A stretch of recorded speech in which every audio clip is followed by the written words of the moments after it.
want to talk about this. Apparently, we have to. Neither do I. Because. Damn it. Yeah, I know. And I agree.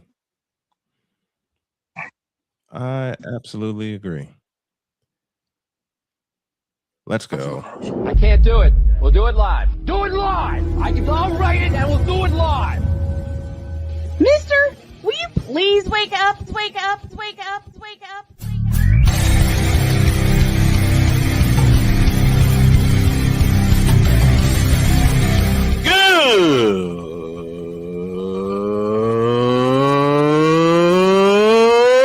Good morning! Snowman here to all you Brock Purdy and San Francisco 49er haters. Shut up! I gotta thank you, Shane. I mean, whatever happened to the games where breaking 100 points was, I don't know, unusual?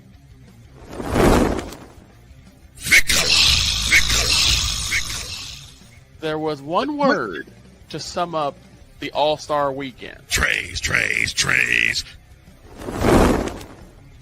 Cause we take this job so serious. Splash Brothers, yes. Ray Allen, replace him with Steve Kerr. Reggie Miller, yeah.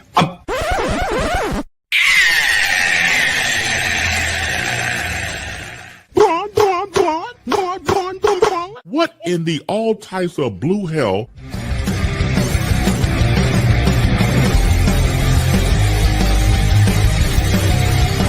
Let's get over.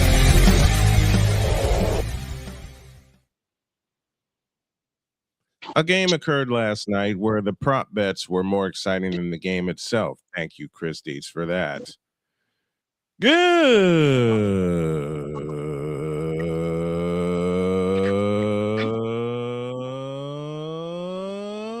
morning, and welcome to the Thank God It's Over Monday edition of Snowman in the Morning. Glad to have you all with us. And Sam Darnold is a Super Bowl champion. And unfortunately, for any of us that saw him early in his career, no one can take that away. First hour presented by Wanna Parlay, the world's richest parlay. Dietz, I'm just going to see the floor to you because by the time the first quarter was over, I was in bed. Seriously. Okay. Well, I said it in the chat, and I didn't get a response, but I'm going to use it anyway. I'm going to steal Victor's line. There was one word to describe Super Bowl 60. Trays.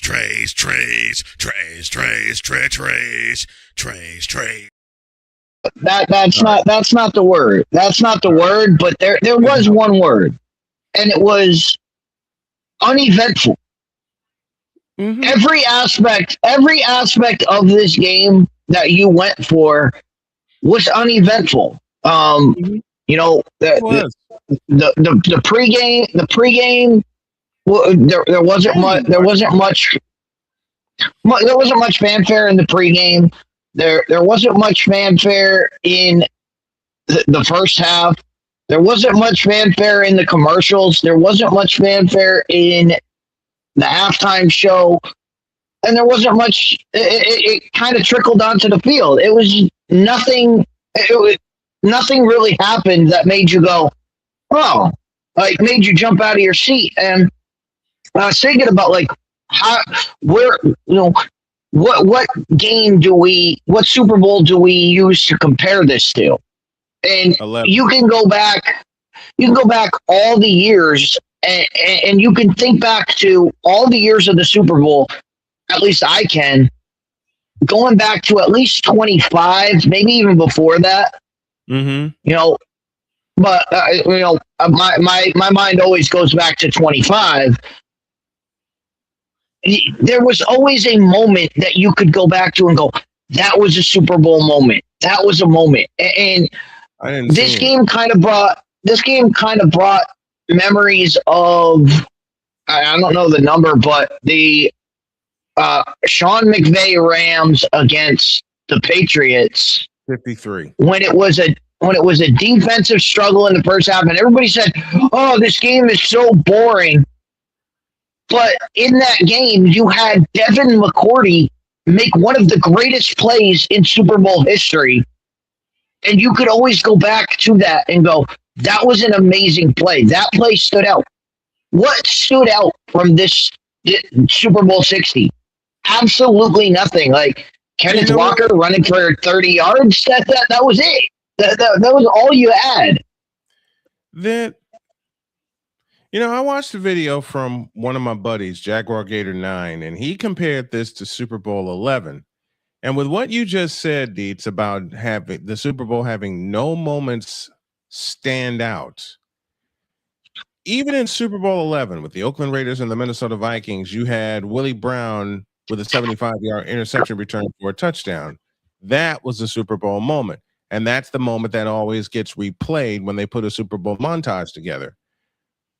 I couldn't find a moment last night that would be worthy of putting it into a montage.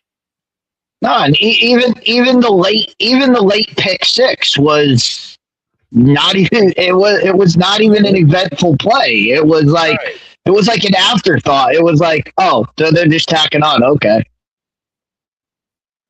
It was regular. It wasn't even. That's what I would say. That's what I would say. It was vanilla. It was vanilla. Everything about this game, and I kept saying it. And we had our Facebook chat. We had our Facebook chat going during the game. I kept saying every time the Patriots got the ball, they need to do something. They need to do something different than drop back it to pass and throw the ball. They needed to do a reverse. They needed to do a halfback pass or a second wide receiver pass, something that could jumpstart the offense, something that they could go, all right, we got them thinking. They just kept going. First down, run. Second down, drop back pass. Third down, blitz up the middle, and Drake May would throw the ball off target. That they did that every single drive up until they started going, hey, we're down. Let's start throwing the ball deep for no reason. Right. It was a sad game last night. Sad. But it wasn't. That's the thing about this though. Like, there are games where, and there are games where you could say, all right, it was a sad game, but you had other elements. You always had other elements, and that's why we did the prop bets. That's why we talked about. That's why we talked about everything else leading up to the Super Bowl, and we talked about how the Super Bowl is an event and how there are surrounding things. What surrounding event for this Super Bowl? What came into this Super Bowl? What surrounding event? What surrounding event? Like I can barely remember any of the commercials that came out of this. I think I remember two of them. And that's it. I think the halftime show. I'm not somebody who can comment on the halftime show because it wasn't meant for me. I don't know any Bad Bunny songs, so I don't know if he performed them well. I don't know any of the songs that he played. I don't know half I couldn't understand half the words he said. So it wasn't meant for me. It wasn't meant for me, and I get that. And I get that. So I'm like, okay, so I will cede the floor to anybody who knows of Bad Bunny, but as a performer, as somebody who doesn't know anything that's going on, nothing in that made me go, I really want to and I go back to, and I'm gonna date myself here, and I'm going to probably lose half the audience, but it's okay. Again, Rams, Patriots, Super Bowl. Going into that halftime show, I didn't know who Bruno Mars was at the time. At the time, I had no idea who he was. They were like, this guy's doing halftime. And you know what? He came out, and I didn't know any of the songs, but I saw his performance, and I was amazed by it, and it made me want to know more about Bruno Mars. It made me want to study his catalog. It made me want to go, hey, if a Bruno Mars song comes on, I'm like, oh, that's the song. I recognize that. It made me more into it. So even though I didn't know anything that was going on, I was astonished by his performance. Nothing last night made me go, I want to go research that more. I want to go look into that. That was how the whole thing felt. That's how the whole night felt. The whole night felt uneventful, uninspired, and just it like I said, uneventful. Just nothing. It was like 3 hours of nothing happening. You know, for a long time, I would watch the pregame show, listening for all the numbers and everything leading up to the Super Bowl. I didn't watch a thing last night leading up to it. By the time I realized the pregame show was going on, I was eating my dinner. You know, wife had come in, got settled. We talked for a little bit, and then she said, I gotta go work on my dissertation for a bit. Let me know when the game starts. When I was sitting in this chair when the game started, my eyes were looking the way that you see them now.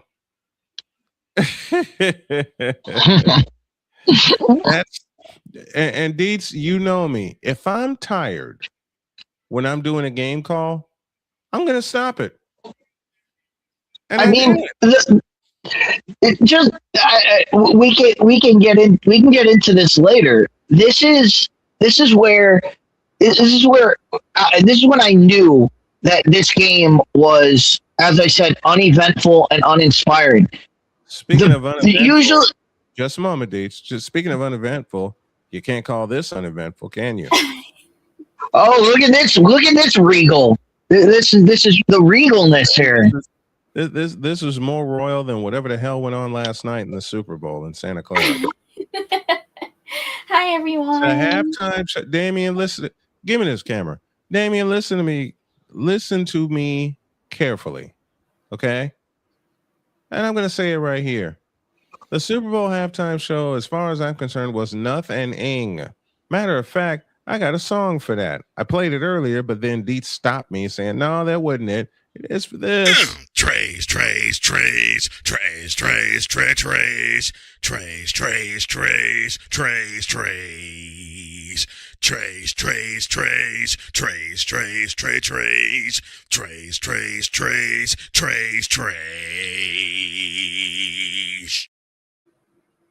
And speaking of arrival, the Queen made her arrival to claim her 2 belts.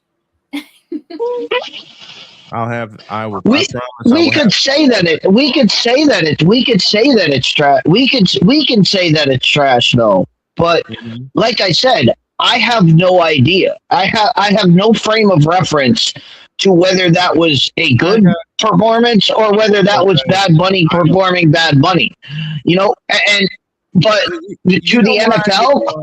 You know why I didn't watch the halftime show? It goes back to a question I asked when the announcement was made. Who the hell is Bad Bunny? Exactly. But as I said, I'm willing to give him a shot. But nothing he did inspired me. Nothing he did inspired me to say, "Hey, I want to go check that out." Everything that he did was kind of like, "Okay, is that?" And I had to ask, "Is that on brand for him?" But as things came in, I guess social media was blowing up because they had the most social media interaction during any Super Bowl. That notice came across. So again, I'm not going to sit here and say it didn't hit for me. But I wasn't the target audience. The target audience was how many clicks can we get on social media, and by that metric, maybe the halftime show hit. I have no idea. I think that seems to be the only thing in mind with the demographics, like the target audience these days. You just get the most interaction, the most engagement farming online. You're the winner. It's just all about that online engagement. Well, Damien says if you watch WWE,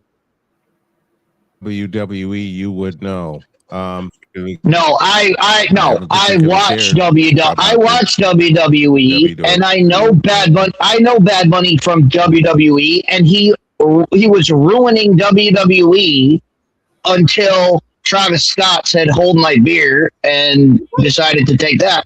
So don't. Is it bad that I only know Bad Bunny from that one Saturday Night Live short that he did with Huntrix? That's more. It's not sad. Well, I mean, it's a bad thing, but you know more about Bad Bunny than I did before last night. I still have no idea who this guy is, but he has millions. He has millions and millions of followers, and that's what the NFL wanted. The NFL wanted to get followers. So did it work? Okay. I mean, it may have worked. It may have worked for the demographic they were going for. It didn't work for me. But it wasn't aimed at me. So I don't hold that against the NFL. I don't hold that against the NFL. Did it work? I still, the jury's out on that. But he didn't do anything to push anybody away. He didn't. But like I said, he didn't do any. It was uneventful. The only word to say is uneventful. Oh. It didn't push people away. I don't think it pulled people in. I think it just status quo. It was what it is, and so it just stood. It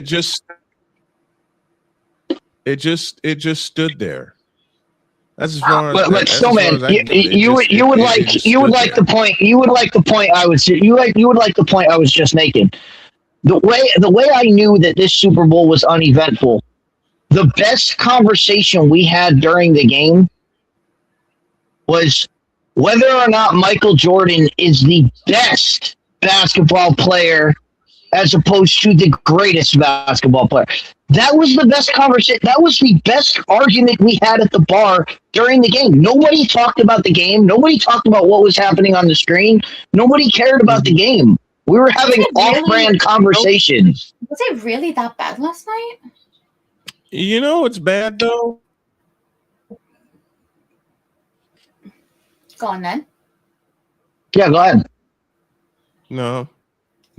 No one cared. No one cared about the game. My wife got so frustrated that she couldn't find it. She said, skip it. I said skip it by the end of the first quarter. I had forgotten all the prop bets we made, and you Deets were keeping track of all the prop bets. You know, with the national anthem go. What did we say? 3 minutes. I said 4. How long did it go? Yeah, a minute 45. What? It was in and out. A minute 45. I had it on the stopwatch. I couldn't believe it. Wow.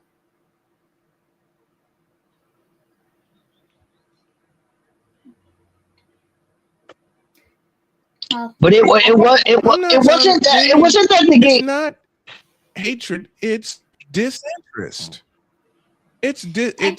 Because I am not familiar. Let's go back to the halftime show. I am not familiar with who Bad Bunny is. Squire of me. It didn't set anything in me to go look up stuff. It's disinterest. That's all. Yeah, there's no. Again, how can it be hating on somebody to say you? All I said was it wasn't for me. And it didn't inspire. It didn't inspire me to go see Bad Bunny. It didn't make me want to go look up his catalog and see anything else. It was an uninspiring. It was an uninspiring show. I had no idea what was going on. It was basically him walking around. He was walking through. I guess they made like a mock, like I don't know, a mock neighborhood where he was just walking through. There was a bodega. There was some. There was some other stuff. There was some guys playing cards or something. Damien, you gotta understand. This is a personal opinion. Dress, please behave.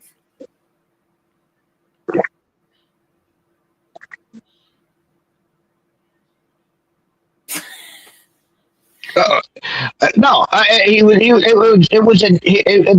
what it was. I'm just describing what it was and what it looked like to me. He just walked out, he did his thing, then he fell through the, like, I saw it when he fell through the top of the building he was standing on. I thought that was pretty cool, and that was going to be like an explosion into, like, he was going to dance and he was going to do something else. He just walked out. And so he just walked out kind of and stood in front of everybody else, jumped back up on something, and it kind of just went on. Again, to me, I wasn't inspired to say, hey, Bad Bunny, let me go check out more stuff. You know what would have been cool? So, you know what would have been cool? Hear me out. If they used the Super Bowl as BTS's comeback. That would have been cool. They could have done a lot of cool. Like, there are a lot of cool things that could have happened. I mean, imagine the Super Bowl halftime show, the grand return and reunion of BTS. That would have been such an event. And I mean, what else? Damien says you don't, no, go ahead. Don't have to know who the artist is. Know the message that he was giving. The message he was giving is what matters. I didn't watch, so I don't know what the message was, what the message he was trying to convey was. If there was a message, there, I didn't get it. If there was a message there, I didn't get it either. So, if you got the message, awesome. Job done. I did.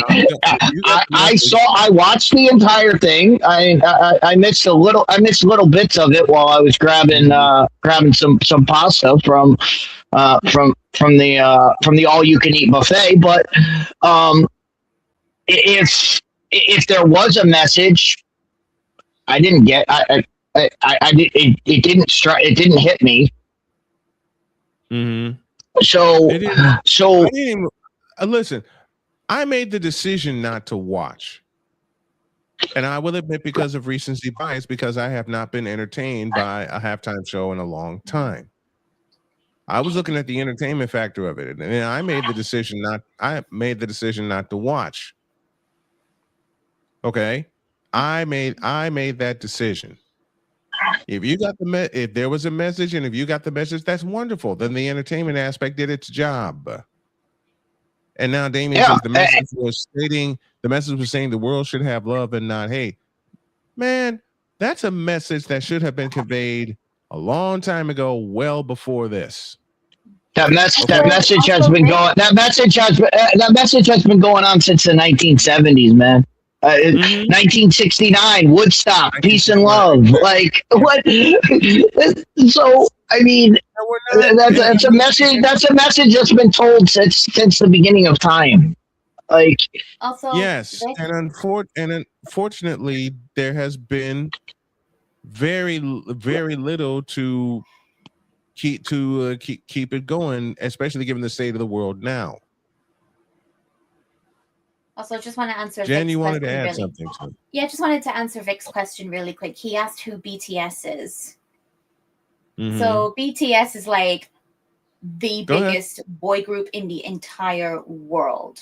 They're a 7-member K-pop boy group. You might know some of their songs. You might know Dynamite. You might know Dynamite, Butter, Permission to Dance. Mm-hmm. They're BTS songs. It was like their big international break, and that really made them skyrocket off. And then they had a couple years, and then they had a couple years break because of Korea's mandatory military service. Oh, yeah.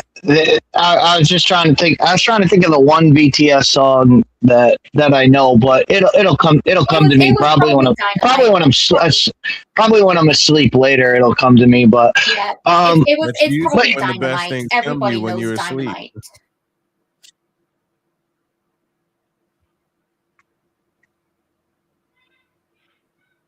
Go ahead, Deets.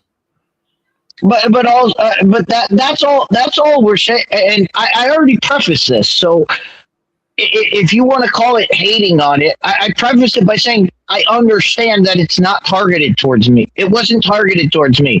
If they targeted the halftime show towards me, they would have had They would have had a rock band out there. They would have had somebody out there playing guitar and rocking it out hardcore and going nuts. But they didn't have that, so they didn't target it towards me. They didn't give me an artist where even one artist, you could have named any Bad Bunny song and I would have said, okay, I don't know any. I don't know. So I don't know any of the songs. So I don't know if they sounded good. I don't know if they sounded bad. And as I said, I've watched the halftime shows. I've watched halftime shows where I didn't know who the guy was. I told you about my Bruno Mars story. I can tell you the other aspect of it. The Weeknd, who did a couple years ago. I didn't know who The Weeknd was. He came out, had a flat performance, and it was the worst thing I've ever seen. And Bad Bunny was not that. He was not that level. He was in the middle. He was in the middle of the two spectrums of he didn't inspire me to go see him. He did his job. He entertained his crowd. That's fine. It's done. But there's nothing to talk about. It was uneventful. There's nothing there to take apart. I mean, the biggest thing from the halftime show that got me was Ricky Martin was there, and half the bar didn't even know who he was. Half the bar I was with was like, who's that guy? And I looked up and I go, I was the only one in the bar that was like, isn't that Ricky Martin? And everybody was like, that is Ricky Martin. Holy crap. And we're like, okay, moving on. I like Damien's idea. Like, what about Lady Gaga? Lady Gaga was there. No, but like, what if they got her to perform instead? Like, come on. I'm sure everyone knows at least one Lady Gaga song. Oh yeah, everybody knows Lady Gaga songs, and that probably would have been a better show and I'm sure there would have been a performance and stuff. And again, they've done this. What Bad Bunny did last night, it's not like it hasn't been done before. 3 years ago, J-Lo and Shakira did the halftime show. So it's not like, and Bad Bunny was in that one. Bad Bunny was brought out on stage during that one. So like, there have been shows before that have done the exact same thing he did last night. What his did not show, it didn't break the show. It didn't make you go, holy, I want to see more of this. It made you go, okay, that was a concert. It was good. It was good. It was fine. Now let's get back to football. And if that was your goal, if your goal was to do nothing, he accomplished the goal. Dr. Dre. Victor's comment reads: the problem is the halftime show. The halftime show is less about the music and entertainment and more about the political grandstand. Ain't that the truth? That's why I love the halftime show at SoFi. I believe it was a show of California love. True, very true. There wasn't no political. And if there was political grandstanding last night, I didn't notice it. I didn't care. It did not affect. I'm sure you're going to see people going. I'm sure you're going to see people on the right attacking it for being all in Spanish and being and I'm sure you're gonna get that crowd. I'm sure you're gonna get people on the left that I'm sure they're gonna be pumped up about see what he did for immigrants, and they're gonna push those agendas. As somebody who does not care about doesn't care about right, doesn't care about left, I want to come straight down the middle. It didn't. I didn't feel any way. I felt meh. I felt okay. Yeah. I felt that way. It did not. And all I said was it did not do. It was uneventful. There's nothing I can point back to and say that was the marquee moment of the performance. I don't have that moment. The same thing about the game. The game on the field. There's no moment in the game where I can go, that was a Super Bowl moment. There wasn't one. I didn't find. I can't find a marquee commercial, even of like that was a great Super Bowl commercial. There wasn't one. The silly, Victor says the silly thing is Turning Point USA did a halftime show in protest of Bad Bunny, and I believe Kid Rock headline that. Can we just get back to pure entertainment, please? That's all I want. Let's just get back. I want to get back to good entertainment. Like I don't know. Good entertainment, like I don't know. A certain person's 3D concert. I mean, the NFL had it. They had it. They had it right there. They had it right there in front of them. San Francisco, California, the hometown of Metallica. You have a chance to put Metallica on stage. You don't even have to really do anything. You just say, hey, Metallica, you're in the area. Just show up. And show up, play a couple songs off the Black Album, and move on. Yeah. Everybody would be talking about it. That was the band Ryan suggested when I had him on for Coffee with McCarthy. You had Metallica sitting right there. You had a legendary band right there with songs that people recognize, with songs that people know. You could have threw in their hometown. You know what? You could have had Metallica on. You could have had them sing Master of Puppets, just so people could have shouted out, "Obey your." Yes. Oh, you could. I mean, Metallica's catalog. Metallica has a catalog that everybody would recognize, and that's the thing. That's the thing. So we're sitting here talking about, it was more about the message. If it was about the message, I didn't get a message. I didn't care. I didn't care. I wanted to see something good. I wanted to see a good performance. I wanted to see dancers doing crazy things. Like again, Shakira and J-Lo. I'm not a fan of I'm not a fan of their music. But you know what?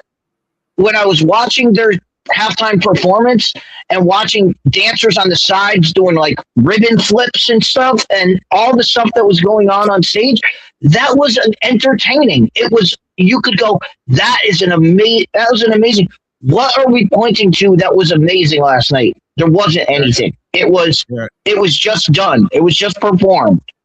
Yeah, you want amazing? How about getting Jenny? How about you want amazing? How about this?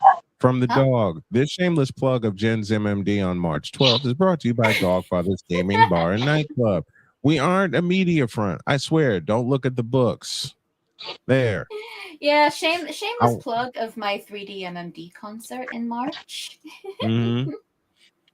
Could have had Metallica there. Could have had Huntrix. Oh, Huntrix would have blown the place up. Huntrix, yes. And we had twice as many viewers. We could have had them do Golden. Heck, you could have even let them do I don't know how it's done, what it sounds like. They're itching to do those songs. But just to play devil's advocate to Huntrix being involved, when did Huntrix hit it big? When K-pop Demon Hunters came out. Golden is right, now double when was that? That was kind of late last year, or at least mid last year, right? June. It was in June 2020. In June. But the song is still popular and still charting to this day. K-pop Demon Hunters is still in the top 10 movies in Netflix. But that's why. But Jen, that's why this didn't. That's why the NFL didn't pick it. The NFL. The NFL is right now putting together the show for next year. What I'm saying is they didn't, Huntrix didn't hit it big till June. They had already announced Bad Bunny. They had already announced Bad Bunny would be doing it. They announced that in like April or May. Yeah, but what good is it gonna be next year when they perform? But that's how these things work. These things work. These things don't work on. All right, what's popular now? It's what was popular a year ago, because that's what they're thinking. They're thinking, what are we doing for next year? What are we doing for next year? They're going to announce it probably before the draft, which is in April. They're going to announce who's there. Show is going to keep working if they keep planning it a year in advance, because by the time next year comes, that thing's probably going to be outdated, no longer trending. Oh, because of the logistics of having to put together that kind of event. I understand. It takes time to coordinate all that stuff. You can't ask. And of course, this is the NFL. The NFL has NFL things going on as well. They're not the halftime show is like low 18th on the list of 18th on the list of things. They got schedule making to do, they got draft prep, they got the combine, they've got all the things that they have to do to get ready for the actual football season. Yeah. So they try to get the halftime show out of the way early. Like, all right, here's who's going to be there. You're going to be there. Start putting your show together. And they had people that said, "Oh, he just came up with this on a whim." And Bad Bunny was planning this for at least a year. At least a year out, he had what he was going to do out there. So, I mean, but that's why you wouldn't have seen a thing like Huntrix, because they didn't hit it until June, and that's not enough time to get everything ready. To be honest, I would have rather seen Green Day do the half. I would have rather seen Green Day do the halftime show. Wasn't Green Day scheduled to do the halftime show anyway? They did the pregame. They did the pregame. Oh. They did a pregame concert. They did a full concert. They did a full concert. I mean, but again, they just couldn't help them. And we talked about it in the Facebook chat, so that's why I bring it up. But they couldn't help them. They couldn't help themselves. Of course, they end the show with "American Idiot." I mean, they just couldn't help themselves. Did they change the lyric? Nope, they did not change the lyrics at all. They actually got censored. They actually had a moment where it got censored. They definitely took a shot. They definitely took a shot at Trump, which got censored because the music, everything stopped, but the fans popped off. So you knew something happened. But I would have told them, hey, don't do that song. Just do When I Come Around and do some of your stuff. Just don't play that song. Not in the climate we're in right now. Just leave it alone. It's going to trigger. It's one of the songs. Of course, they're going. But it's going to trigger people. You have other songs you can do. Just leave that one out. Leave that one out for right now, because it's just going to cause a headache that you don't want. We don't want this in our pregame. We don't want the headache of it. We want the pregame to be about what we set up in the pregame, which was all the Super Bowl greats that came out, and we want that to be our thing. Please leave. I would have told them, please leave that song out. But of course, they ended the show with it. So it is what it is. But back to the game. At least Joe Montana was there.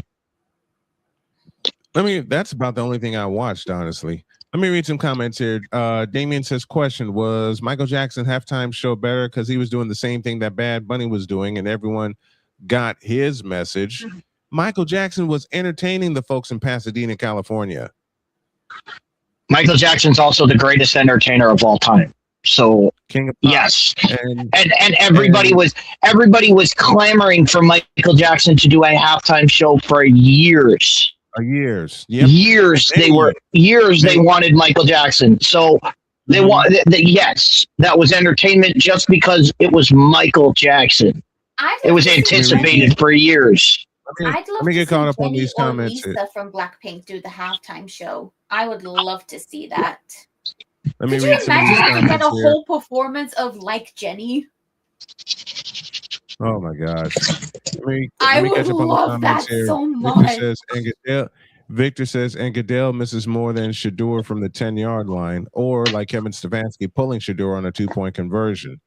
Ryan McCarthy with us is good Monday Snow Crew, checking in before we start our stream at 11 a.m. Hope everyone is staying warm. I certainly am. My office is warmed up and I still got an electric blanket over me, so I'm good.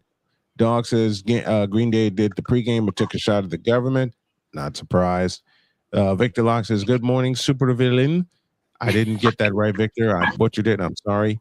And McCarthy says, tell Green Day not to take it to politics. Good luck. They sold out years ago.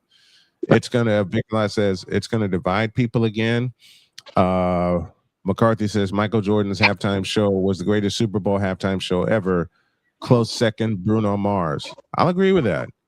You know what? I'll have a tie for second between Bruno Mars and Prince when he was in Miami.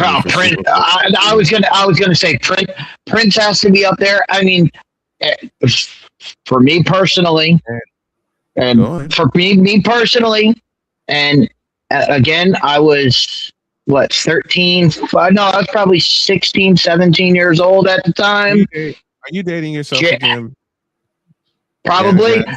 But Janet Jackson, Justin Timberlake, as a 17-year-old male, that is the greatest moment in television of all time. Okay? All-time greatest moment in television. The malfunction lives forever.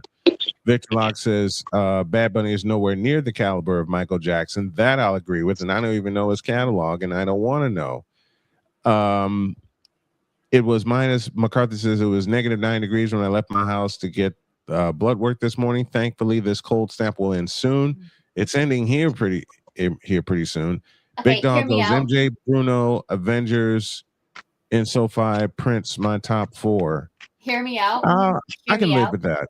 Hear me out. You know who else could have been better than Bad Bunny? I want you guys to stick with me on this. I want you guys to hear me out. I know it's never going to happen, but Hololive English. I was thinking of that too. The only thing is they have to do it in Los Angeles because of their tie to the They've done concerts in New York before. Look where the Super Bowl. Look where the Super Bowl is next year. In Los Angeles. That's why I mentioned it. SoFi Stadium. In Los Angeles. SoFi Stadium. Let's take a break. I think Hololive English together. Jen, I think that would be something that. I think that would be something that if they had an artist headlining who could incorporate them into the performance, I think that would be something big, because I think in our circle or people who know of Hololive, I think yes, that would hit big. But as far thinking of somebody who doesn't even know what they are, they would be like, what the hell is this? That would be the reaction of somebody who doesn't know what's going on. They would be like, what the hell am I watching? How do you think baseball fans felt when they had a Hololive night with the Dodgers? Just a moment. Let me jump in with a break. Going to take a quick break. Pizzle's standing by. We will get to the football of everything. And I will ask this question. What will your team need to do to make it to SoFi Stadium next year? Congrats to the Seahawks. They're the Super Bowl champs. And I think they're going to be around for a long time, as long as they keep building it correctly. As Victor said earlier in the show, the Purgatory has now become Title Town.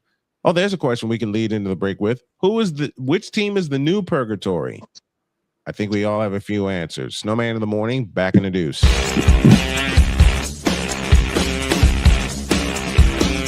This is Snowman in the morning.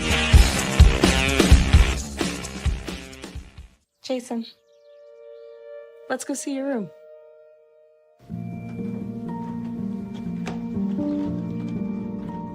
What do you think? We kept it a little spare so you can decorate it how you like.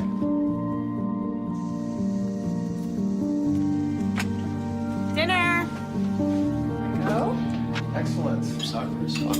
Yeah, I saw you guys out there.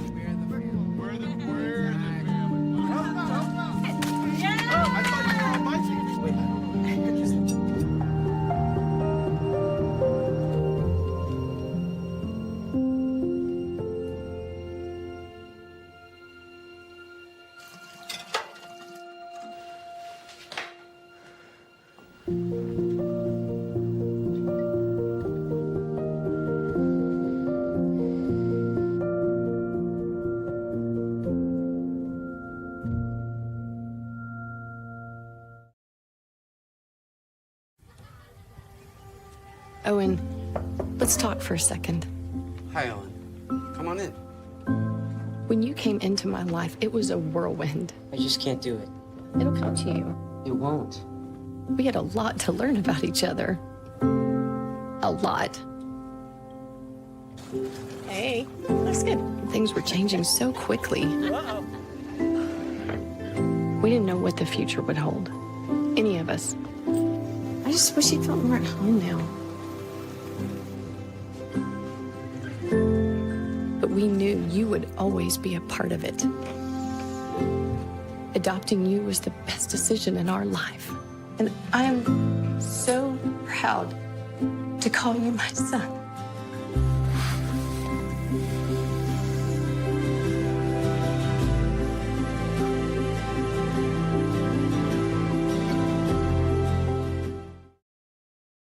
Whether it's news, the largest egg producer finds bird flu in chickens at a Texas plant, weather, devastating tornadoes rip through the heart of the United States, inspiration, a breast cancer survivor completed the journey of chemotherapy and now begins a future one of matrimony, or sports. Michael Jordan is shown on a photo with Diddy. LeBron James has a video extolling the virtues of a Diddy party. This has been yet another beating a dead horse presentation. We got you covered. BS3 Network, in association with Comey Media Incorporated, proudly present The Morning Shift with Cole Johnson. Live every weekday at 8 a.m. Eastern, 7 a.m. Central.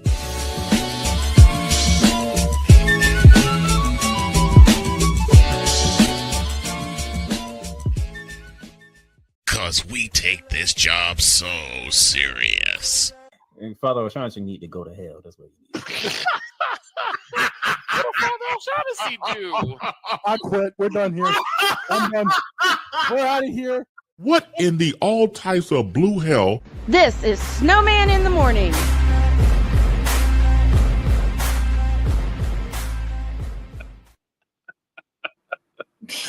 I'm sorry, Don. Couldn't resist that one. 10 minutes before the hour and someone's waiting for us. Push the button.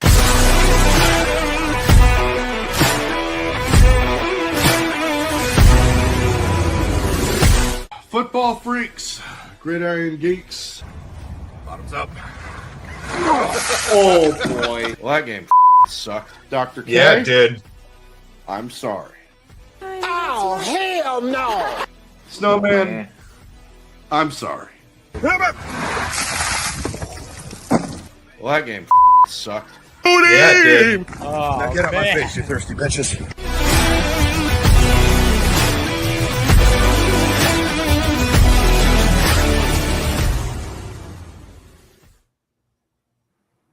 And the music cut off right at the right time. Hey, Pizzle is with us. Alex Putnam, the man in charge of the pain and game pickings. How are you, partner? Oh, man, that game sucked last night. Dude, Classic line. There we go. You know what, Pizzle? You'd be so proud of Dr. K because she said that verbatim on the way to bed last night. Cuss word and all. Let's go. She walked by me and she says, "Are you still watching this blank?" Honestly, honey, no. She goes in the kitchen. She comes back out to me, gives me a hug, and she goes, "Well, that game bleeping sucked," and walked off.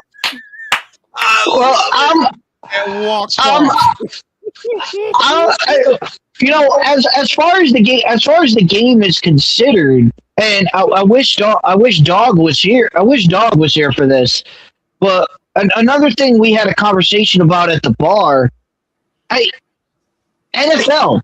You couldn't get a Patriots fan to introduce the New England Patriots. You had to get an Eagles fan, John Bon Jovi, who is a Philadelphia Eagle. He is a diehard Philadelphia fan. He's an Eagle. Everyone knows this. Couldn't get Mark Wahlberg. You couldn't Right. Wait. John Cena. I'm gonna get hit for this, but I think y'all know where this running joke is going. You know who should have introduced the New England Patriots? Bobby Brown. I can't even say it without laughing. Bobby Brown. Because because I know this is good. Why? Because I know thank you, Deets. You knew where I was going. Should I have why? Should I have why? How have they do it? Come on now. You know why? You know We all we need. Boston.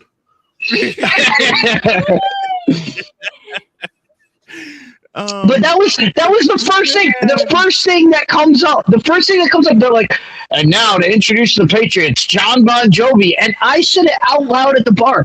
Isn't he an Eagles fan? And everyone looked at me. Everyone looked at me like, is he? And I had one person who was like, yeah, he is. And I was like, he owned the Philadelphia Soul. There's a reason why his football team he owned was in Philadelphia. It was because he's an Eagles fan. He's been an Eagles fan his whole life. You got it right with The Rock introducing the teams in Miami. Hello, he is Miami Hurricane. So he introduced both teams there. You know what you need to do? And I know we'll get to what your team needs to do to get to the Super Bowl in a moment. But you know what they need to do? They need to bring one of my dearest friends, Paul Olden, back to the microphone and introduce the starting offense or the starting defense. You know what you could have done? You could have even had Snowman himself introducing them. He's completely unbiased. He could have introduced both teams for you. I wouldn't have been able to do it. Not with last night's game. Even being You could have given a shout out to the San Francisco play-by-play people and had the San Francisco play-by-play voices do the intros for both teams. That way, it's unbiased.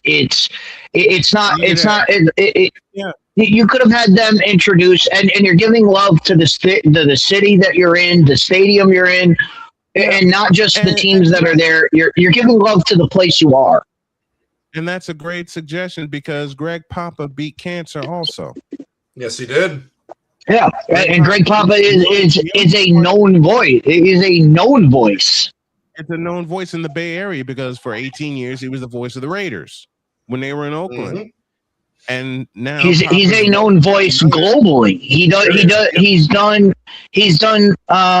work for Westward One as far as that's hosting games for the NFL on Westward One. So everyone who's listened to a game would know who that is. And like I said, just give love to the city you're in.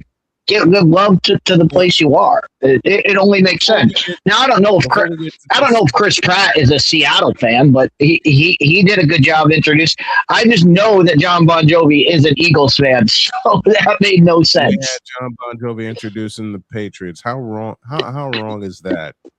I don't know.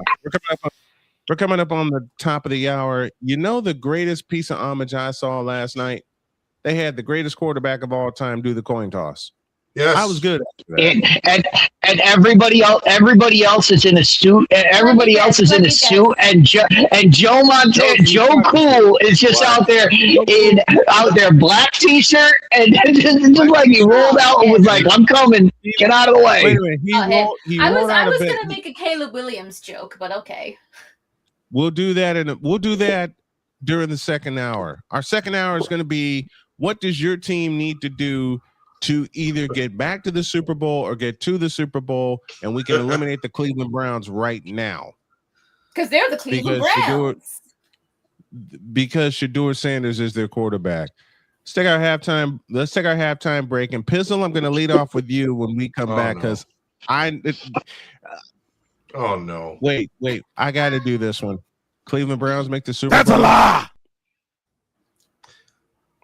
Turn off Madden. There's a reason why people bring the Browns to the Super Bowl. There's a reason why that's a joke. Am I? So you guys can make the joke about Caleb Williams being the greatest quarterback, but I'm not. We're not saying that. We didn't say that. We said Cleveland. What about Don in the chat? He told me to shut up. I talked about a different kind of bowl and a different kind of brown, but it's the same kind of Cleveland Brown.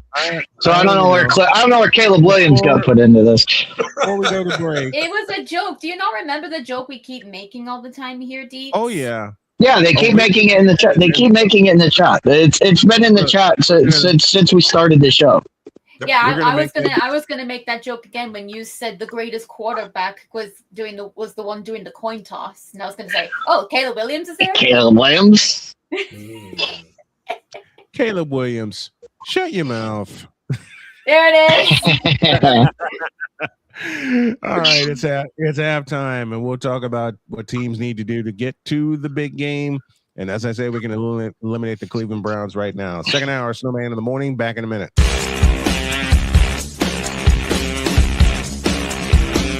This is Snowman in the morning.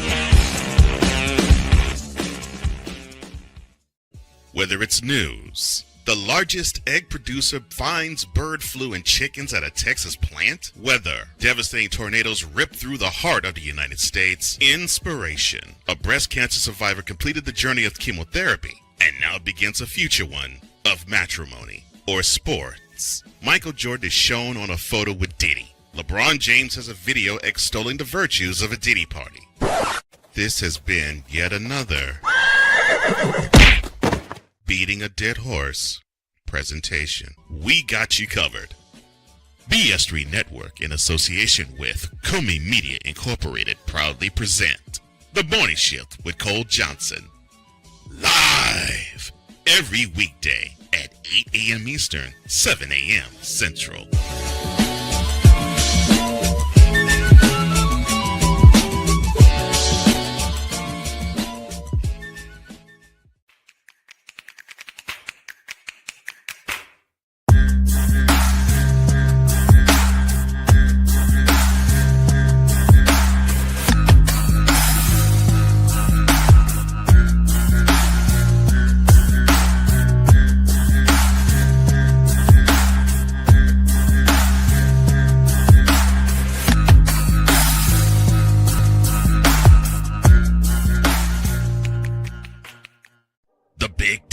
You can say you're not impressed. You can say you're not happy. You can say all these things, but no, whatever the case may be, the Buckeyes are on top of the football world. And it's just where it is. The SEC. And what does Georgia do? Well, as a team that has a championship pedigree would do, they came out full guns blazing, just like a tested SEC team would do. And Big 12. That team right there that is ranked 15 that put up 45 points. Yes, sir. They were picked dead last at the beginning of the season. The ACC. Start with the biggest name first. Chapel Bill now. It's no longer called Chapel Hill. It's called Chapel Bill because Bill Belichick is now the head coach of the North Carolina Tar Heels. The CLP rankings, do away with that. Right. Do away with it. Bring down the gridiron. on the Playmakers Blog Network YouTube channel, and where you can find podcasts. Cause we take this job so serious. Nacho fry. Would you like a nacho fry? Would you like a nacho fry? What in the all types of blue hell? This is Snowman in the Morning.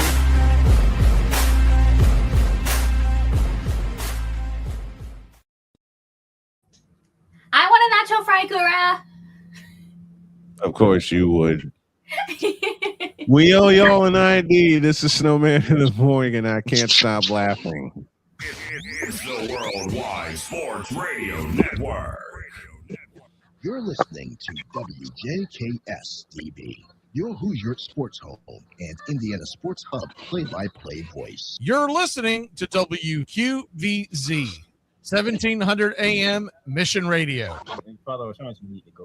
In the name of the Tom Brady, the man of Ramirez, and the David Ortiz, amen. Are you kidding me? Ball goes Benton, Caleb Williams. I am too old for this bullshit. You like that? You like that? Chapel Bill now. I can't even with you. I can't even with you. What they say? What they say? You putting my voice in there. Oh, you mean like this? Ball goes No. Benton, Caleb Williams. Why? That's what you get. Why must you do that to me? That's what you get. What do you mean what I get? That's what you get. That was for those of you that wanted to know, that was this pretty lady one day saying, Ball goes Benton, Caleb Williams. I didn't think I Never play recorded that it. again. Ball goes Benton, Caleb Williams. I will walk out of here right now. No, you won't. Nope. Yes, I will. No, you won't. Yes, I will. No, you won't. Yes, I will. I You ain't give me got one. no time. You give me one So I know- reason why I shouldn't walk. I know you said you wanted to start with Pizzle for fixing your team, but the chat is flowing right now. Oh, I know. And I want to address the dog. I want to address the dog because dog here. Hold on. Yes, the offensive line got destroyed last night, but that's because you had two rookies starting on the left side. Your line is going to get better just by attrition of those guys not being rookies next year and being able to get better. What the Patriots need to do to get back to the Super Bowl is you saw it last night. They need to get guys who can get off of corner. They need to get guys who Drake May can get the ball to in situation. Stephon Diggs, as great as Stephon Diggs is, he is not going to get off press coverage at his age and at the age he is and the development he is in the NFL. That's not his guy. That's not his way. They need a burner. They need somebody who can split the defense and get into open space and open space up for a guy like Diggs. They need to get some wide receivers for Drake May to improve with, because you saw it last night. They could not get any separation from that Seattle defense. What the Patriots also need is a third down receiver. The biggest thing the Patriots need on offense is a third down receiver, because as you saw, Well, their third down receiver is Hunter Henry. No, not last night. No, it was Mac Hollins, and he got the touchdown last night. It was Mac Hollins. They need a true third down receiver. I understand distributing the ball to everybody, but you didn't use Hunter Henry the way you needed to use him. But the Patriots are in a good spot because no one expected them to get. They are. Oh no! No one expected them to make. First of all, no one expected them, myself included, to make the playoffs. I did. Second of all, no one really. Okay, Pizzle. No, not as a division champ. No, that was division champ as a wild card. Yeah, exactly. Pizzle actually did get them to predict them to get to the playoffs. So give you that. But they are in a great spot right now. They are in a great spot. And they still have a ton of cap space, so they can make a lot of moves. Ton of cap space. They have a ton of cap space, and they got a ton of draft capital also. Yep. And this draft class at all positions are loaded. Now, speaking of loaded, what does your Dolphins need to do? Oh well, we got to hit the reset button. We got to build through the draft. We have a lot of draft capital. We got to build through the draft and get a secondary. I was just going to ask, major position of need? Secondary. Safeties, corners, secondary, period. Yeah, because your coverage got blown up. And, our quarterback is your secondary has been suffering for 3 years now. 3 years running. Mm-hmm. 3 years, they've torn the top off of that Miami secondary. Mm-hmm. Yeah, because you look at our secondary, it's Ife Melifonwu and Minka Fitzpatrick. And let that sink in, Dolphins fans. And our starting cornerback is a guy by the name of Storm Duck. Yeah. The name alone. Mm-hmm. That's all you need to know right there. Who's guarding this receiver? Storm Duck. What? Storm Duck. Storm Duck, who plays for the Dolphins. Probably one of the best names in the league, not going to lie. It's a wonderful name. He just can't play. Just can't play because he's always hurt. He just can't play. We do need to address the quarterback position because Tua most likely is not going to be there next year. So who gets the nod under center? So it's either going to be Quinn Ewers, which I'm not going to lie, I'm okay with that because what we saw last year, the last couple of games, he did all right. Or we bring in a veteran like, I don't know, Gardner Minshew. I wouldn't mind that.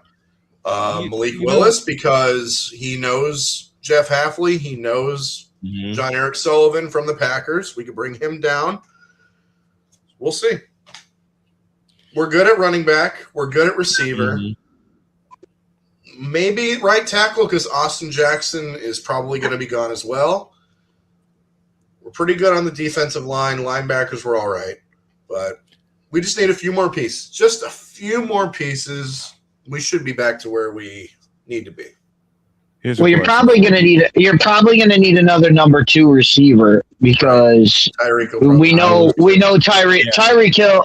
If Tyreek Hill is able to even walk again, that would be an amazing feat. Let alone play another football game. I don't see any way he makes a comeback to the NFL. So I think you're set at a number 1 receiver. I think you need a complement to your number 1 receiver, and that's where I think drafting should go as far as where the Dolphins are situated. I mean, like you said, secondary. They need a lot of secondary help, and with Drake May and Josh Allen and going against those guys 2 times a year, you need a secondary that can play. We have 5 picks in the top 100, so we should do something. But I think one of those picks, probably the second round pick, we'll probably use as draft capital to get rid of Tua and his contract. So basically offloading it. Yes. So we'll see. We shall see. Who would be better, bringing in at the quarterback position, bringing in a veteran like Gardner Minshew, as you mentioned, or do you give the ball to Quinn Ewers and say, go with it? I would love Gardner Minshew. Are you kidding me? I've been following that guy since he was at Washington State. That guy is awesome. I think the move would be to get whoever you can get on a one year deal. Right. If you can get a guy on a 1 year deal, because if he does well, awesome. We did well for 1 year, and we can retool it next year. Yep. But if it goes bad, you're only stuck with him for 1 year, and next year's quarterback class is loaded, so you can bring in you're in the Arch Manning sweepstakes. You have Julian Sayin coming out. You have Dante Moore. You have all of so many quarterbacks. Josh Hoover at Indiana. You have so many quarterbacks in next year's class that you can, for a 1 year deal, that you bring in whoever you can for 1 year. Right. Exactly. Just like 7 years ago when we had Ryan Fitzpatrick, we had him for that 1 year, and we went 5-11. Got Tua. Should have probably gotten Herbert instead. Looking back, but I agree with it's probably gonna be like one of those seasons. Just sit back and enjoy the ride for what it is, because the light will be at the end of the tunnel come 2027. All right. The chat has been flying. I saw Victor Lock. Kurt 2 Chainz cousin. No, just no. Just no. If you can get Atlanta to eat most of that contract and bring Kirk Cousins in for 1 year, that's not a terrible situation. That's not a terrible move. The only thing is you don't bring him in for his whole contract. If you can get the Falcons to eat that, contract, and you take him at a percentage of that contract, absolutely, you would. Kirk Cousins is an upgrade from anybody else that's out on the market right now. True. Victor says the problem is the albatross is that contract is absolutely insane. Initially, and they paid. And I asked Pizzle this once before, and they paid him for what? 3 concussions in 14. They 3 concussions in 14 months, or in 14 games rather. They paid him for that. Yep, we did it. All right, I will go next. I will go next. The first thing my 49ers need to do is to get healthy, because we lost a ton of pieces. Salute. Bless you. Sorry. It's all right. It's all right. We're looking at 7 total picks, but none in like the 6th or the 7th round because we traded those away. Where the 49ers need to hit, you got 3 picks, including 2 comps in round 4. That is where you start finding your gems in round 4, and then we got a complimentary pick in round 5. Yeah, with the 49ers. What we need is a new training staff. Oh, that works. What we need is a new training staff, and this is me talking about my own team, because the last 4 years. Well, let me take it back for a minute. And ICU. Hey, it's always been health issues in the Kyle Shanahan era. It's always been health issues in the Kyle Shanahan era. But for them to go 12-5 and be on the cusp of the NFC West title and lose to the eventual Super Bowl champions, I'll take a season like that, even with all the injuries. The problem? Don't know when Nick Bosa is going to be back. Don't know when Fred Warner is going to be back. Definitely do not plan to see George Kittle this year because of a torn ACL when he tore it, and that was in the playoffs against Philadelphia. Right. And that's a year-long recovery process. At least. So unless a miracle happens, and it is George the Animal Kittle, I don't think we'll see Kittle this year. McCaffrey got through a full season unscathed. Now take 2 weeks off in an ice bath, Christian McCaffrey. Rest your body, and then you can get ready for off-season workouts. The other problem that we need to fix, and we need to fix it desperately, is our offensive line. We got to get big. We'll save Trent. Well, these are on the 49ers offensive line. They're good, but they need a better offensive line coach. There, how's that? And they need a better scheme. But this is Kyle Shanahan we're talking about. You got to protect your quarterback. I always harp on the offensive line when it comes to different teams, and I would do the same with my 49ers. You gotta get better on the offensive line.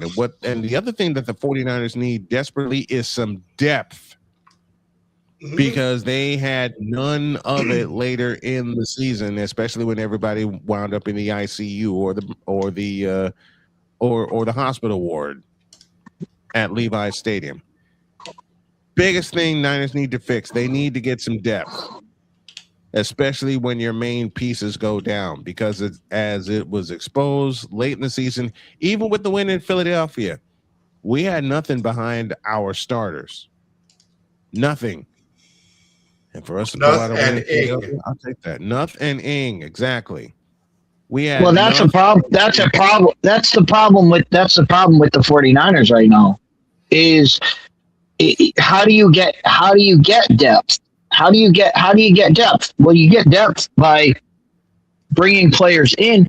They can't bring anybody in because they have Kittle on contract. They have Christian McCaffrey on contract. They have Brock Purdy signed now to a big contract. So your options. Fred Warner, Bosa is on a big contract. All your guys are on big contracts. All those guys on big contracts, you now can't bring in top level backup guys. You need to hope that your 4th and 5th round picks, which are crapshoots anyway, you have to hope you hit gems at that. Well, there's 50 at that spot. 40 to 50 million.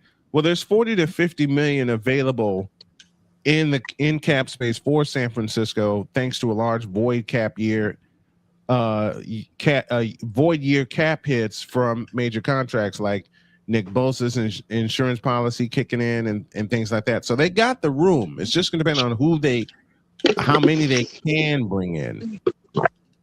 Right. But you're gonna a lot of that is going to go to getting a number one wide receiver. There's no number one wide receiver on this team. Ricky Pearsall ain't it. Pearsall's hurt. He's not it. Ayuk's out of there. All right. There's been flirtation talk with bringing Deebo Samuel back, but he's 31 years old. I wouldn't want that cancer back on my team. So Deebo's not a number one. Deebo's not a number one wide receiver. He's not. He's a great player, but he is not a number one wide receiver at his size. At his size, he's not a guy you can line up wide and say, "Hey, go beat the other corner." He is a guy that has to line up in the slot. You have to motion him. You have to use him in other ways. He's not a number one guy. So the receiving room needs to be blown up and rebuilt. And hell no, we didn't want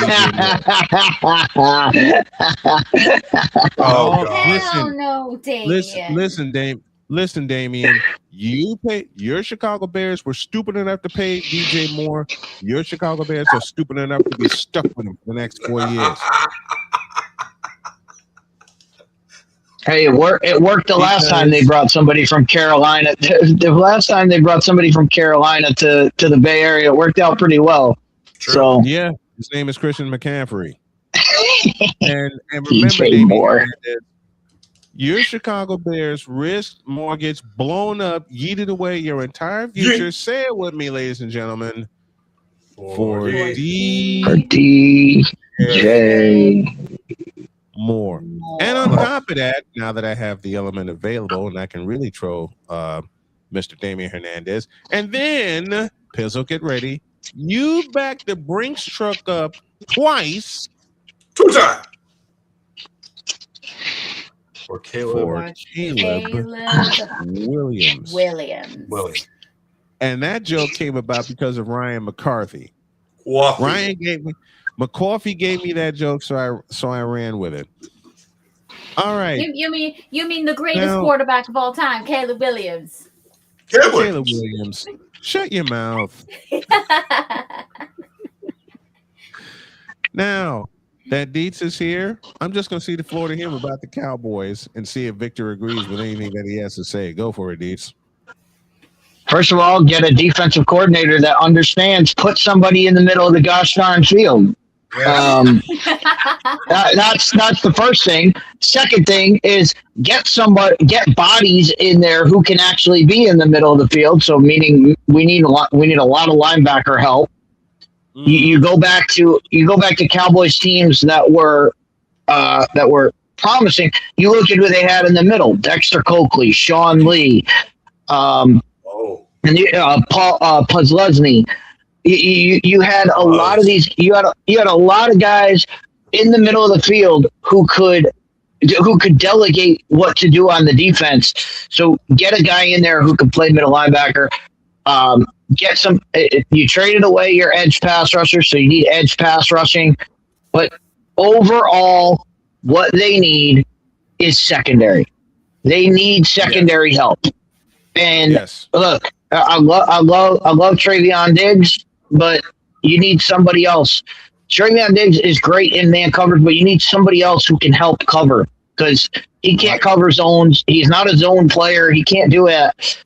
So you got to man up with him. And if you're going to go man coverage, you got to get pressure on the quarterback. So you need edge pass rusher and safety help. That's what the Cowboys need.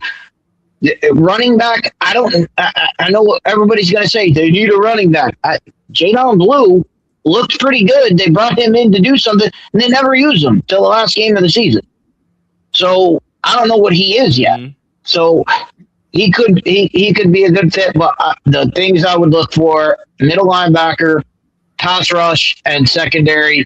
Fix the defense. The offense is going to be the offense. They already franchised Pickens, so your receiver core is set. Just go after defense. All defense. Defense wins championships. Saw it last night. I can dig that. Defense wins championship. Just ask the Seattle Seahawks. Saw it last night. Victor says Cowboys have to either have to donate all their earnings to Jesus or send that escapee Gerald back to Hades to get back to the Super Bowl. This is our comment of the day, right? Gerald. Thank you. Calling Mr. Quint Bates. I love it. I just don't think. I think Jerry. I might be sympathetic to Jerry. I don't know. Might just be a homer here. I don't think Jerry is. But Jerry hasn't been the problem. Jerry has not been a problem for the last 3 years, other than bringing in coaches who have no idea what they're doing. Other than that, but you can only roll with who you got. But I mean, the minute we go back to week 2, this was week 3. Week 3 was when I called Packers Cowboys game, and they didn't have a guy in the middle of they didn't have a player in the middle of the field. Any coach should have noticed that. Any coach should have noticed. I noticed it from the beginning of the game until I went on that rant. And what happened? They put a guy in the middle of the field, and they started to make plays, and it started to help them. Any coach should have known that going in. And anybody who came in with a game plan of, hey, our game plan is we're going to spread our defense out. My first question would have been, who's in the middle of the field? Oh, we don't have anybody. No. Move that. Move somebody into the middle of the field. We cannot play like this. This cannot happen. They're going to pick us apart. And what did they do? They picked them apart. They picked you apart. But back to the point. The point of Jerry. Jerry's been quiet. Jerry has not. He hasn't been an albatross. He hasn't said you need to sign this guy or you need to sign that guy or we're going to give a lot of money here. Micah Parsons was never going to re-sign with the Cowboys. Never.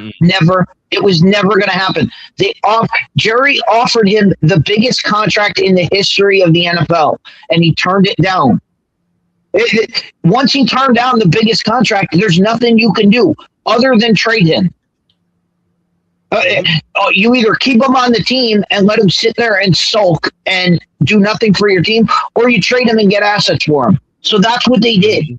So everybody that says, "Oh, this was Jerry. Jerry just wanted to trade him." Jerry offered him the biggest deal ever, and he turned it down. There's nothing you can do after that, man. So Jerry's not the problem. I will never forget that game you called with Victor, the Packers and the Cowboys, and during a timeout, in which I usually roll a commercial. D says, "No, I got to say something," and then he leans in with that rant. Put somebody in the middle of the doggone field. It's not hard. And then he coupled it with. He said, "Put somebody in the middle of the doggone field. It's not hard." I'm in the producer's chair and I'm laughing my head off. All right, Pizzo. But other than that, they're doing pretty good. Lend your football expertise. Anything to counter what Deet says or add to it? For the Cowboys? For the Cowboys? No, he pretty much nailed it right in the head. I mean, you got to get that secondary needs help. Because, you know, Diggs, he's gone. I think your guy's still Bland, Deron Bland, he's still there, right? Bland is re-signed. Bland was re-signed after they traded Micah Parsons. They re-signed Bland, which again they would not have been able to do had they signed Micah Parsons. They would not have been able to sign Bland. So take that for what it's worth. I mean, Bland is not great, but he's the best we have. So we had to re-sign him. You got to start somewhere. Exactly. You just got to build on that. Stay in the NFC East, and let's go to Pizzle here. New York Football Giants. What do they need for repair? Giants.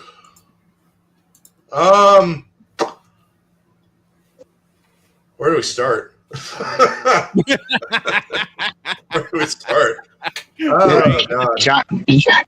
Giants need what they need. What everybody needs: defensive backs. Maybe they have no defense. They have no defensive backs. What about a wide receiver too to pair him with Malik Neighbors? Give Drake Mayo a new toy. Exactly, more weapons for Jackson Dart. Well, it depends on what they do with. Like we saw what happened when Malik Neighbors was there. Waylon Robinson was a great number two. He was a great number two. He's a great compliment. Once Neighbors went down and they needed Robinson to be, you saw Robinson's not a number one. Right. So you can make do with Robinson if Neighbors is there and Neighbors is able to get back to what he was. I think specialty wise, the Giants are all set. The Giants are set at wide receiver. They're set at running back. They're set at quarterback. The offensive line they need a lot of offensive line help. Offensive line would be huge because you got to keep Jackson Dart upright. Got to keep him healthy.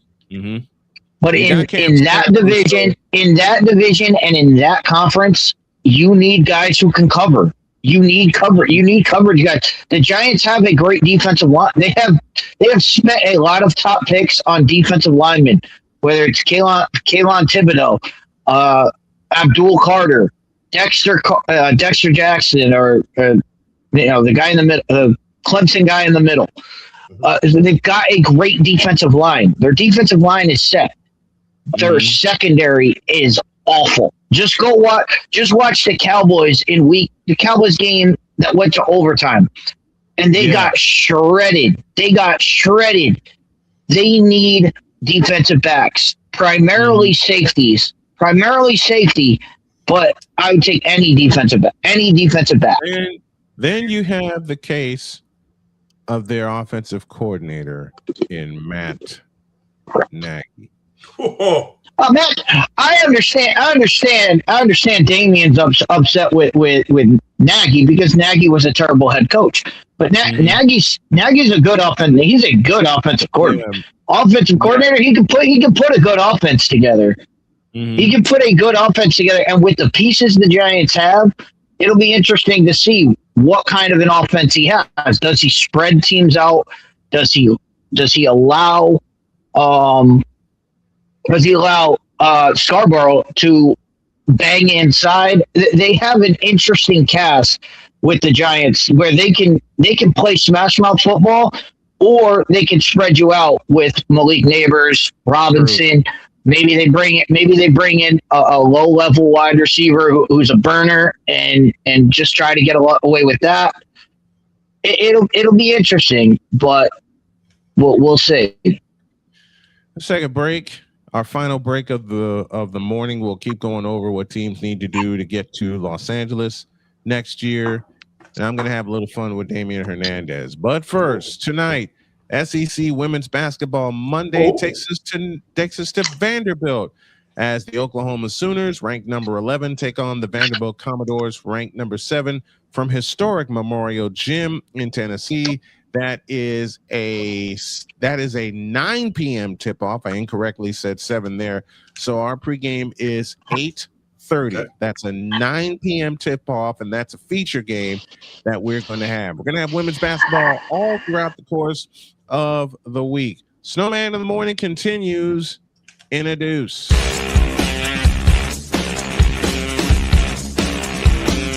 This is Snowman in the Morning.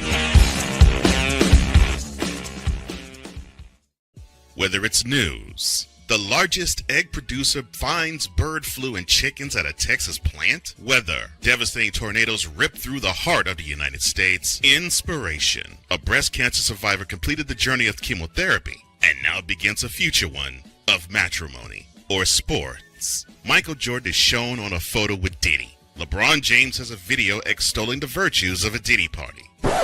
This has been yet another beating a dead horse presentation. We got you covered. BS3 Network, in association with Comey Media Incorporated, proudly present The Morning Shift with Cole Johnson. Live every weekday at 8 a.m. Eastern, 7 a.m. Central.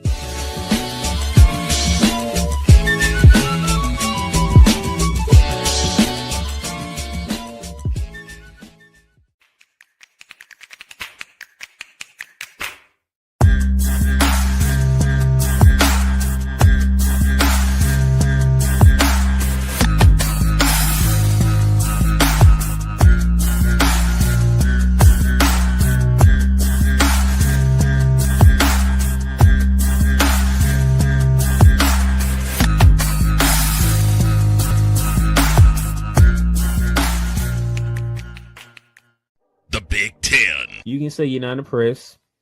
You can say you're not happy. You can say all these things, but no, whatever the case may be, the Buckeyes are on top of the football world. And it's just where it is. The SEC. And what does Georgia do? Well, as a team that has a championship pedigree would do, they came out full guns blazing, just like a tested SEC team would do. And Big 12. That team right there that is ranked 15 that put up 45 points. Yes, sir. They were picked dead last at the beginning of the season. The ACC. Start with the biggest name first. Chapel Bill now. It's no longer called Chapel Hill. It's called Chapel Bill because Bill Belichick is now the head coach of the North Carolina Tar Heels. The CLP rankings, do away with that. Right. Do away with it. Bring down the gridiron on the Playmakers Blog Network YouTube channel and where you can find podcasts. Because we take this job so serious. Nacho fry. Would you like a nacho fry? Would you like a nacho fry? What in the all types of blue hell? This is Snowman in the Morning. Indeed it is. 35 after the hour. It's the bottom of the hour. We owe you an ID. This is Snowman in the Morning. Maybe. You're listening to WHCR-TV, your radio home and voice of the Carolinas. Ain't got no time for this bullshit. Chapel Bill now. Ball goes Benton, Caleb Williams. Like that! Like that! Well, that game fucking sucked. Can't say that on the radio. I slipped. Oh, I no. slipped. Oh, no. I pushed the wrong button. I'm sorry.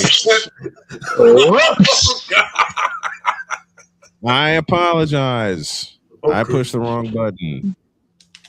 And you know what the bad part is? Right next to it is the edited version, and I leaned too far left. Okay. Oh, all right. If Nagy is Damian Hernandez is Nagy is the good old C, Why did he get fired from Kansas City? Because Andy Reid was calling the plays.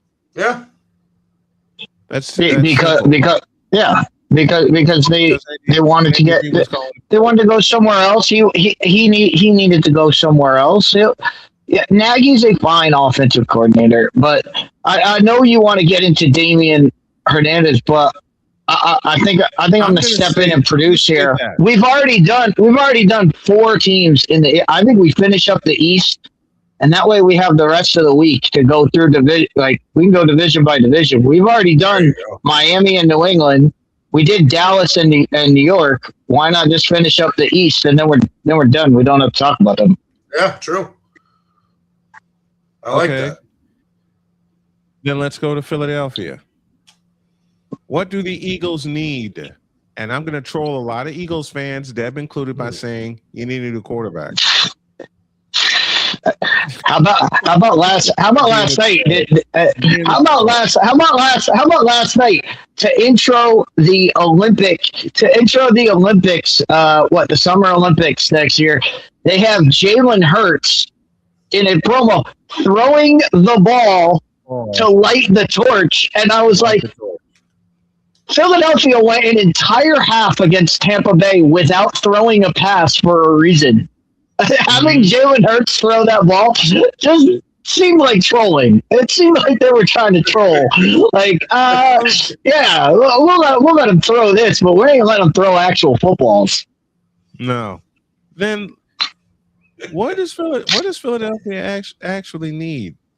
I stand by. They need to figure out. They need to figure out if AJ Brown is salvageable. Yes. No. Can he get his head on? Can he get his head on straight, or do they need to get rid of him? Because anyone, I'll stop you right we've there, talked. please. We've talked about. Well, no. If you're going to say no, then we've talked about how many teams have we talked about now that have said they need a number 1 wide receiver. We've talked about a lot of these teams. They need a number 1 wide receiver. AJ Brown is a number 1 wide receiver. He is that guy. So any of those teams we talked about would make a trade for AJ Brown. If the Eagles cannot salvage that relationship, if that is a done deal, they need to ship him off. They need to ship him off, and they need to get something back for him. And they need to replace him because as much as Devontae Smith is a great receiver, he's a great number 2. He is not a number 1, so they would have to get somebody in there who can replace what AJ Brown can do. But that's what they have to figure out what AJ Brown is, because when AJ Brown's head is on right, AJ Brown is a great player. When AJ Brown is soaking like he did all season, you get what the Eagles got all season. So let's go to the back end. Let's go to the back end of that. Vic, I was just thinking that. Who would be the number 1 team? I was just thinking that. No. Yes. No. You trade AJ Brown trade DJ Moore for AJ Brown straight up, player for player. Book it. Oof. Okay. The Eagles aren't taking. If you're the Eagles and you take that deal, you're hurting. You're crazy. You don't take that. You do not take that deal because even though you did trust DJ Moore late in games, the back half of the year, did you trust him at the top of the year? No. And I'm going to be and the you know where AJ Brown and the Bears already have Rome Odunze. They don't have to make that. I mean, they would make out like bandits. Bears would make out like bandits in that deal. But they would have to give up so much more in compensation. It wouldn't be worth it. And it would cost them for years to come if they make that one-on-one trade, because you're going to have to complete it. It can't just go one-on-one. There's got to be a package involved, especially when it comes. And if you're the Eagles, and I'm gonna cut you off right at the knees, Snowman. I know where you're going with this.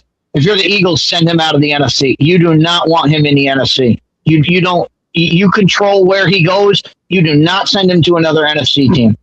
Trade him back to Tennessee. Back to Tennessee. I would think Buffalo would be in the market. Buffalo. Yeah, Buffalo needs and we'll talk about them because they are in the AFC East. We'll talk about them in a minute, but he would fill their role. They need a guy to replace Stephon Diggs, and that would be AJ Brown. True. Then let's go to Buffalo. What do the Bills need? Receiver. A line. They need wide receiver. They need wide receiver. Their offensive line is okay. Well, we'll see what the new coach has planned for this team. I mean, you saw under Sean McDermott how did they win games? They won games by running the football. Yep. Josh Allen need weapon. Josh Allen need real weapon. Damian says a real quarterback, unlike Caleb Williams. I'm sorry. A real quarterback. You mean a quarterback who's been an NFL MVP and was basically in the NFL MVP discussion up until the end of the season? Josh Allen. Look, no one was harder on Josh Allen when he got drafted, and no one has been happier to see Josh Allen prove me wrong than I am. Josh Allen has proved me wrong. He is a franchise-level quarterback, and he's one of the best quarterbacks in the league. Now you need him to play quarterback. You need him to play quarterback. Stop making him play running. Stop making him play running back too. Let him play quarterback. You have running backs. Let the running backs run. Josh Allen doesn't need to be your leading rusher. Yeah, Josh Allen does not need to be Steve Young in his early days. Be the team's receiver in passing and rushing. Buffalo took the right Josh. Mm-hmm. That they did. They did. Let's finish off the AFC East, dear God in heaven. And y'all know what's next. The New York Jets. Man, the Jets need Jesus. Jets need to just blow it up because you know what they did. We can go down the list. Just a moment, D's. We can go down the list with the New York Jets on what they need. But Victor said in the statement, everything. They need everything. They need everything and then some. They need a wagon. How about that? They need Woody Johnson to shut the H up. Mm-hmm. They need Woody Johnson to shut up. Well, I'm gonna give a shout out because he was on the program, and he was very, very poignant about his pick. You know what? Get Errol in there as your director of football operations. Yes. And let's go. Let's go. That's what they need, because they need somebody in there who's not going to blow smoke up the owners behind, who's going to come out and say, our team is garbage. Let's fix this. So here you go. Here is the ultimate Jets ownership. Errol Marks is in there. Mike Francesa is in there because he has no problem telling it like it is. Joe Beningo is in there also. I would put that's what I was going to say. Beningo over Mike Francesa is a Giants. He's a Giants guy. He's a Giants guy. He's not a Jets guy. If you ever even though he's a New York guy, he's a Giants guy. He's not a Jets guy. Who's that? Joe Beningo? No. Mike Francesa. Mike Francesa is a Giants guy. He's a Giants guy. But I've heard Beningo. I heard a couple of about the Jets, though, that were award-winning to me. So Beningo and Errol Marks for sure, because if you ever heard Beningo go off on the Jets before, it's pure entertainment. And I got to play. All right, guilty pleasure. I have a playlist saved of Joe Beningo's best rants about the Jets. I mean, but Beningo would be a guy. If you really wanted to throw gas on a burning fire, if you can get him to stop gambling, you'd get Craig Carton, because he is one of the biggest Jets fans of all time. But the gambling issue might be a problem. That might be a problem for Craig. And let's stay there. You bring Evan Robertson. who was Joe Beningo's Evan partner. Roberts would be a big, He would big be, Jets he fan. would be good. Why am I referencing? Why are we referencing WFAN? Because they're based in New York and they talk Jets most, if not all the time. I can't believe it. Greg Giannotti. Greg Giannotti. You could be. How did any tree? I mean, we keep going down this list. Iron Eagle's a big Jets fan. Yep, Iron Eagle. Because you got a lot of big time Jets fans. The way CBS worked it with Iron Eagle's schedule and him being based out of the East, he does most of the Jets games being in New York. The only time that he does not is if his TNT schedule or his Brooklyn Nets schedule takes him out of New York. But I think a lot of people. No, we saw that. We mentioned McCarthy. We mentioned McCarthy before. We said McCarthy for GM. We said Errol as your football operations and the super villain as your GM. Then what would be the role of Joe Beningo? What would Joe Beningo be?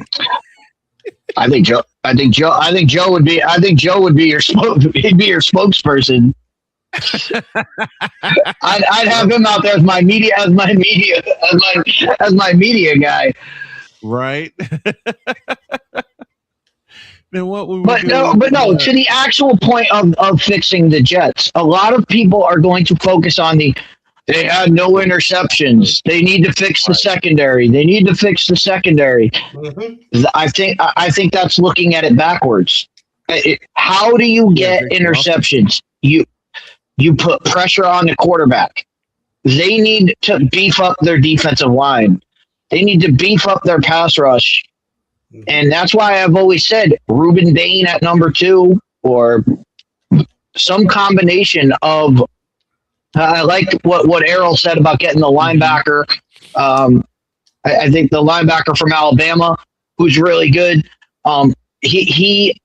You could get a linebacker, and if you could couple it with another pass rusher later on in the draft, that would be a way to go. I think a lot of people are going to focus on the secondary. It's not the secondary. It's getting pass rush. It's pass rush. Get a pass rush. You need pass rushing. That's what the Jets need. Yeah, pass rush is necessary because they had none. They had no pass rush whatsoever. None. That's right. We got one more team in the East. One more team in the East. You've forgotten. One more team in the East divisions, and we can put a bow on this puppy for the day, and that's the Washington Redskins. Oof. Where do we begin with them?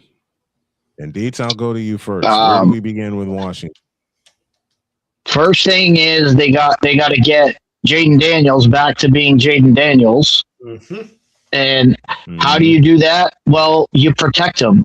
They need to protect their quarterback. They brought in all these guys last year to be, they brought in Deebo Samuel. They brought in all these wide receivers and running backs. They didn't fix the offensive line. The offense, and what happened? They didn't fix the offensive line, and Jaden Daniels got hurt. True. Mm-hmm. I think defensively, the Redskins will be fine. But it's the offense. How do we often say it? The offense couldn't offense. The offense was offensive, except for one miraculous catch against the Broncos, and they couldn't get a 2-point conversion to couple that. But Jaden Daniels needs to be healthy. And you can't run if Daniels is hurt, you can't run him out there with the risk of him getting hurt worse. Mm-hmm. And you bring in all these players, Deebo Samuel included, but how are you going to get the ball to him if Jaden Daniels is on his back? How are you going to get the ball to him when Jaden Daniels is running for his life? That's the biggest thing. They need the hogs. They need to find some offensive linemen that are going to be hogs and protect their quarterback and open the holes for their running game, because the second half of the season, their running game was non-existent. I don't even know who the hell the running back is. and you don't know who it is because they don't give the ball. Brian Robinson's not a bad running back when they give him the ball. But he's not in Washington anymore. There's the. Was he not there? Nope. Yeah, he's in San Francisco. He's in San Francisco. Oh, okay. They had another guy. They had another guy behind him that was okay. Then they had Austin Eckler for a while, and then they got rid of him. Yeah, he got injured. And they had a pretty good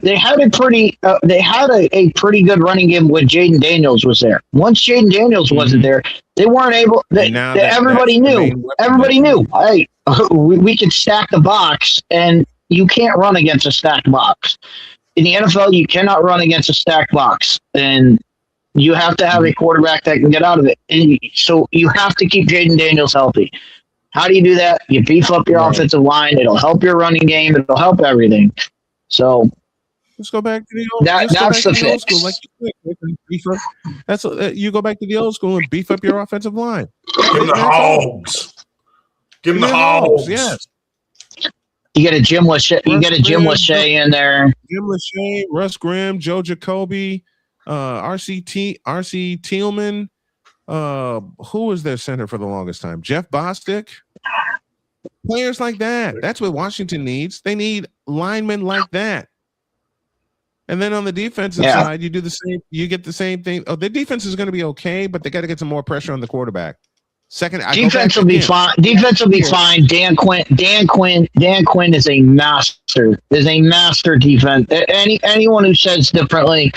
You don't know what you're watching. Dan Quinn has revamped defenses absolutely everywhere he's gone, from Seattle to Atlanta to Dallas to now in Washington. He has made he makes defense. He knows how to scheme defense. He can work defense. Defense is not an issue in Washington. It's can you get the offense to be at the level? Which we saw what happened when the offense was rolling. You get 2 years ago. When the offense is hurt, when Jaden Daniels is hurt, you get last year. So I think we have to see what happens, and we have to see. Like I always say about quarterbacks, and this is any draft pick.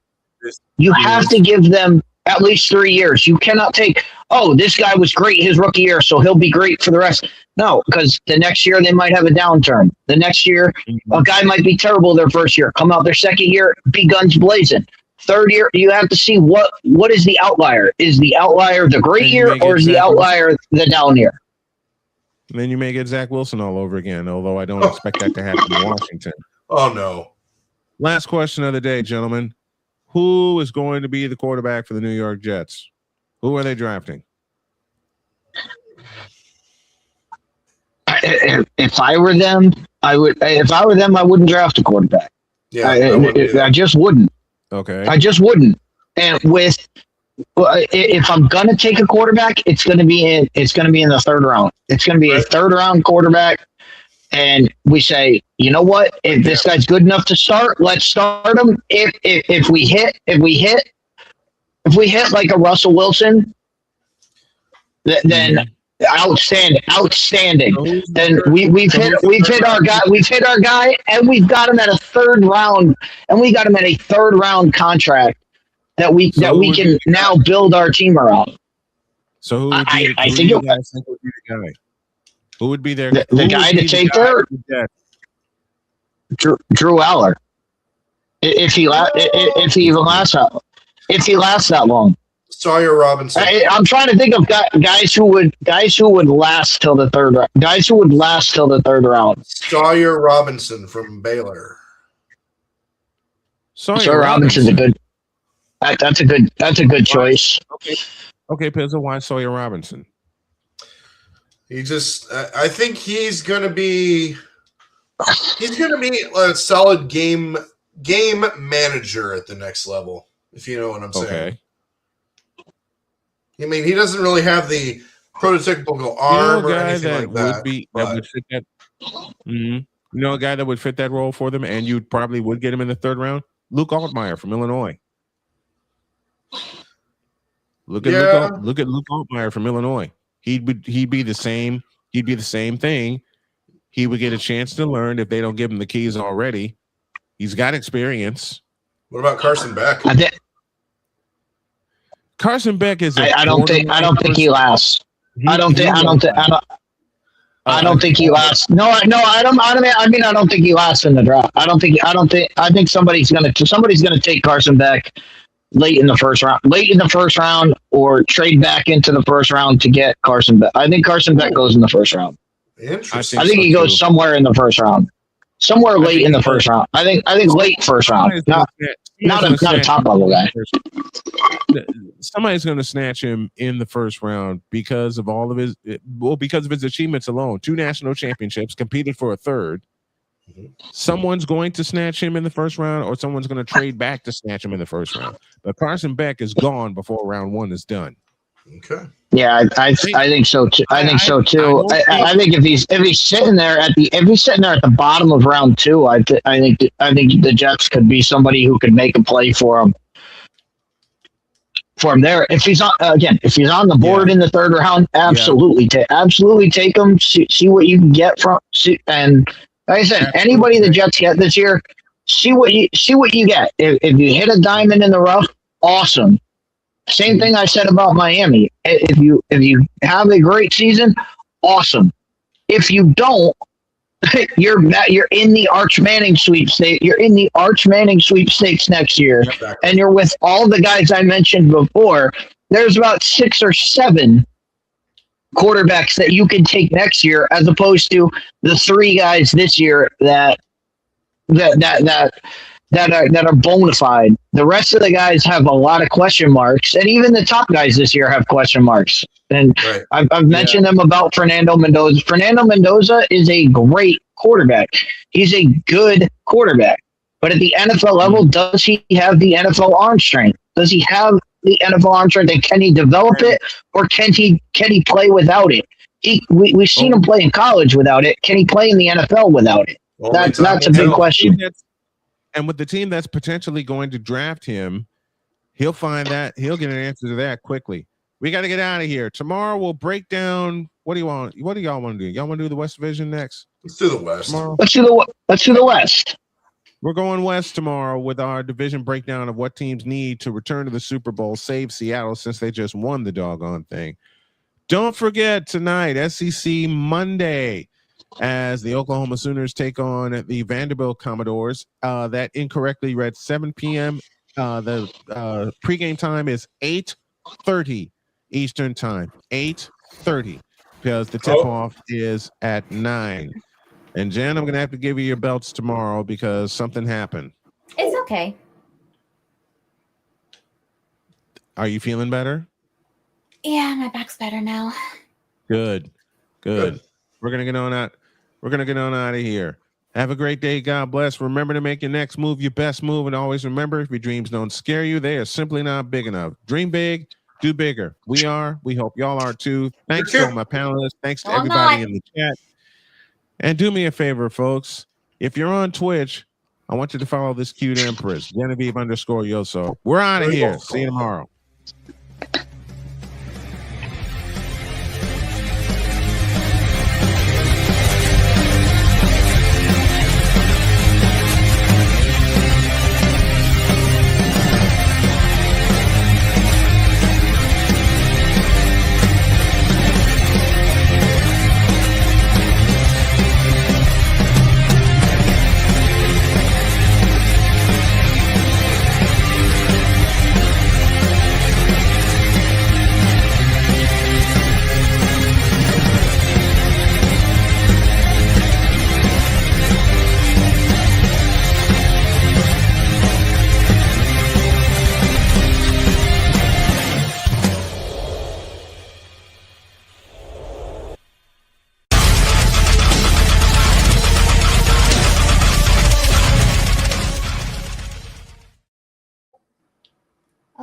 Always remember. I'll go Stinson, Caleb Williams.